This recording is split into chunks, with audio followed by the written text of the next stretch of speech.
Þessu einar þið stendur þetta sumörgum undir en á komið í 3 en það vantar alltaf hæstu munum að gera betur. Já, við fannst fara illa ráð fyrir í dag og byrjuðum leikið mjög vel.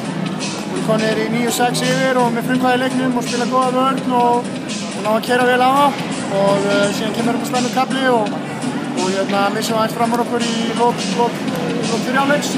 Við byrjum seinni hálfleikinn mjög illa en svona fyrstu 7 mínútur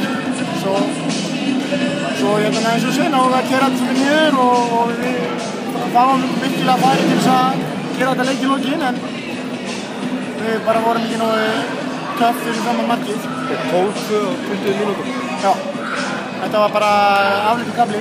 Við mistum allt, eins og ég segi, mistum frumkvæði sem við vorum að gera og bara spilum illa á þessum kafla. Fyrir utan það eru fyrstu myndi leiksins fín og margt ágæti á öðrum kaflum. Hvernig er þetta? Grandi náttúrulega svolítið á Mortúnas. Hann er sérstaklega að trufla ykkur mikið hérna í lokið þegar þið getið minnkað í 2. Já, saman á því.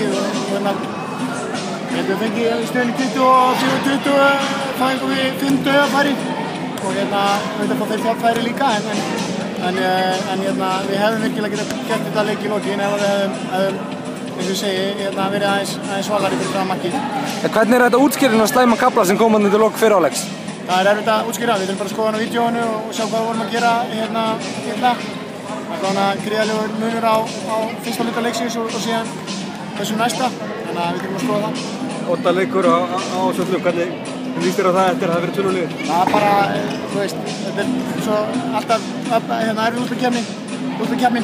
Við vorum ekkert að hugsa að við værum að fara að klára þetta 3-0 eða einhverju eitthvað því. Við bara tökum hvern leik fyrir sig og við erum búin að spila núna 2 leiki og tapa og við erum búin að vinna fyrsta leik á Ásvöllum, þannig að það er enginn að segja að við getum ekki farið þangað og klára það.